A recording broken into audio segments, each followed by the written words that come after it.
قابل قدر سامعین، اللہ سبحانہ و تعالیٰ آپ کو دنیا آخرت کی وہ ساری سعادتیں اور خوشیاں نصیب فرمائے جو اللہ سبحانہ و تعالیٰ نے اپنے نیک بندوں کے لیے رکھی ہیں۔ قابل قدر ساتھیوں،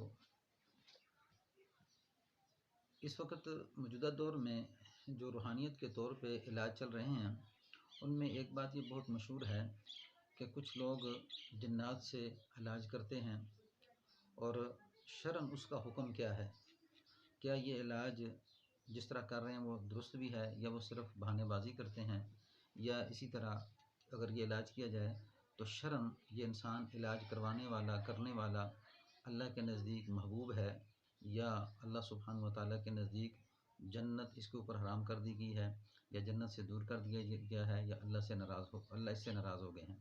تو اس میں یہ ایک لمبی تفسیر ہے۔ قرآن پاک کی آیت ہے وَيَوْمَ يَحْشُرُهُمْ جَمِيعًا، جس دن اللہ سبحانہ و تعالیٰ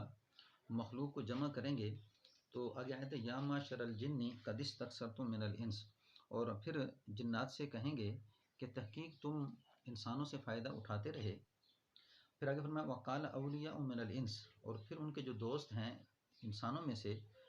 ان سے کہا جائے گا، اور وہ آگے سے اللہ سبحانہ و تعالیٰ سے کہیں گے وقال اولیاء من الانس ربنا استمتع بعضنا ببعض وبلغنا اجلنا الذي اجلت لنا قال النار مثواكم خالدین فیہا الا ما شاء اللہ، کہ وہ جو انسانوں میں سے ان کے دوست ہیں وہ کہیں گے کہ ہمارے رب، ہم فائدہ اٹھاتے رہے ایک دوسرے سے، وبلغنا، اور ہم پہنچ گئے اجلنا الذی اجلتنا، کہ آپ نے ہمارے لیے جو ایک میعاد مقرر کی تھی، یعنی موت کا وقت مقرر کیا تھا، ہم وہاں تک پہنچ چکے۔ تو آگے سے اللہ فرمائیں گے قال النار مثواکم خالدین فیہا الا ما شاء اللہ، فرمایا کہ آگ ہے تمہارا ٹھکانہ، قال النار مثواکم خالدین، ہمیشہ اس میں رہو گے، قال النار مثوا خالدین فیہا الا ما شاء اللہ، مگر جب تک اللہ چاہے، ان ربک حکیم علیم، بے شک اللہ حکمت والا اور علم والا ہے۔ آگے آیت میں وَكَذَلِكَ نُوَلِّي بَعْضَ الظَّالِمِينَ بَعْضًا بِمَا كَانُوا يَكْسِبُونَ، اسی طرح ہم بعض کفار کو بعض کے قریب رکھیں گے ان کے اعمال کے سبب۔ اب ان آیتوں میں اس کے جو طریقہ بتایا گیا ہے کہ جن جو انسان سے مدد لیتے ہیں، تو اللہ نے جنوں کو انسان سے مدد لینے کے بارے میں یہ کہا کہ تم انسانوں سے مدد نہیں لے سکتے، ظاہری اسباب میں بھی اور باطنی اسباب میں بھی۔ اور پھر اسی طرح انسانوں کے اوپر حکم یہ صادر ہے کہ انسان جنات سے مدد نہیں لے سکتے، کیونکہ یہ غیبی مخلوق ہے، ہمیں نظر نہیں آ رہی، اور اسی طرح جب یہ انسان غیبی مخلوق کے اوپر نظر رکھتے ہوئے اس سے مدد لینے کی کوشش کرتا ہے، تو اللہ نے اس کو منع فرمایا کہ جنات سے تم مدد نہیں لے سکتے۔ تو جب اللہ نے منع فرما دیا، تو پھر اللہ نے یہ کہا کہ اگر تم پھر بھی مدد لیتے رہے یہاں تک کہ موت کا وقت آ چکا، تو اب تمہارا ٹھکانہ جہنم ہے کہ تم نے میرے حکم کو توڑ دیا۔ اب جنات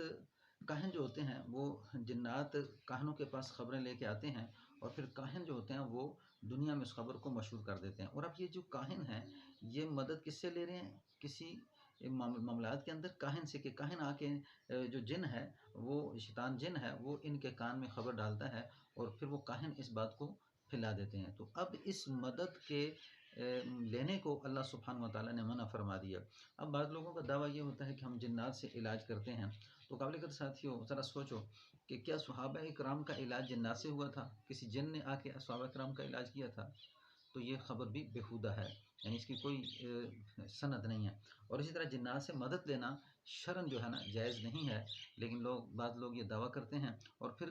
جو انسان اس طرح کا علاج کا دعویٰ کرتا ہے کہ میں جنات سے مدد لیتا ہوں، اس سے علاج کرنا بھی شرعاً جائز نہیں ہے، نہ علاج کرنا جائز ہے، نہ علاج کروانا جائز ہے۔ اور یہ جو مدد لینے والا ہے جنات سے، شیاطین سے، یہ انسان بھی جہنمی ہے، اور پھر جو علاج کروانے والا ہے، ان کی غیبی خبروں پہ یقین کرنے والا ہے، یہ بھی جہنمی ہے۔ تو اللہ نے فرمایا کہ وَذَلِكَ نُوَلِّي بَعْضَ الظَّالِمِينَ بَعْضًا بِمَا كَانُوا يَكْسِبُونَ، اس طرح ہم کیا کریں گے کہ بعض ظالموں کو ان کے اس برے عمل کی وجہ سے ہم ان کو ان کے ساتھ کیا کریں گے، قریب کر دیں گے، یعنی کہ جس طرح دنیا میں وہ اکٹھے رہے تو موت کے بعد بھی یہ اکٹھے رہیں گے۔ تو اس کر کے آپ یہ ذہن میں ڈال لیں کہ یہ جو علاج چلتا ہے قرآن حدیث کی روشنی میں ہی چلتا ہے، اس کے علاوہ علاج کی جو کیفیت بھی ہے، جو لوگ بہانہ بنا کے قرآن کو علاج کسی دوسری طریقے سے کرتے ہیں، تو شرعاً یہ چیزیں جائز نہیں۔ اور آپ کسی کے پاس جاتے ہیں، وہ لوگ حساب و کتاب کرتے ہیں کہ جی آپ کے اوپر جادو فلانا، تو یہ شرعاً جو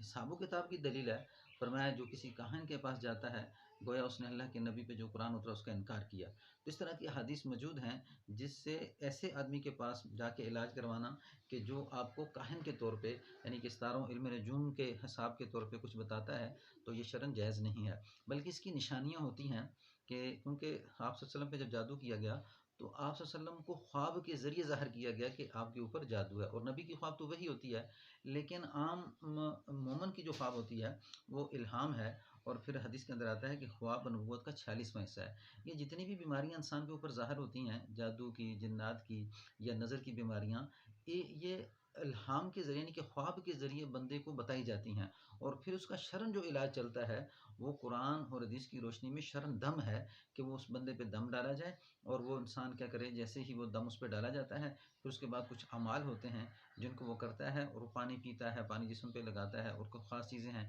جس سے وہ کیا کرتا ہے، ان کو استعمال کرتا ہے، تو اس طرح مریض صحت یاب ہو جاتا ہے۔ اس کر کے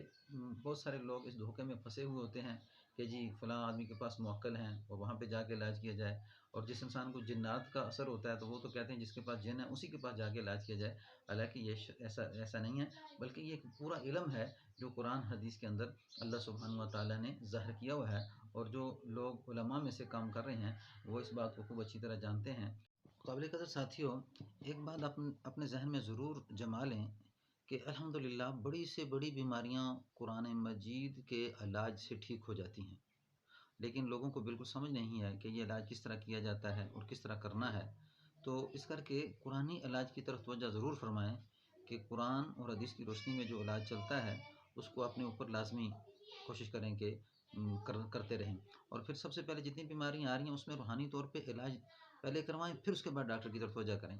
کیونکہ اگر آپ بالکل ڈاکٹر کی طرف توجہ کریں گے اور روحانی علاج کی طرف توجہ نہیں کریں گے تو یقین کریں کہ آپ بہت پریشان ہو جائیں گے، اور یہ جتنی چھوٹی چھوٹی بیماری یہ تو بالکل الحمدللہ